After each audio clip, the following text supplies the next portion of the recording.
ఒకటి రెండు మూడు నాలుగుకు అర్థమేమిటో చెప్పనా? చెప్పుకో త్వరగా చెప్పుకో.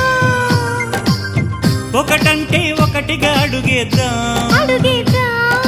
రెండంటే రెండు గుండెలను ముడిపెడదాం, మూడంటే మూడు ముళ్ళేసి ఆ తర్వాత నాలుగు కాలాల పాటు కలిసుందా.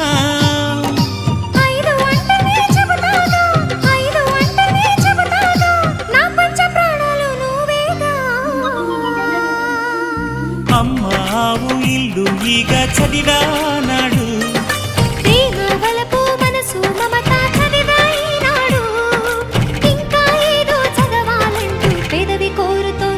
భలేగా కొత్త చదువు చదువు, ఇలా నా ముద్దు కవిత చదువు, చెలి మురిపాల కథలు చదువు.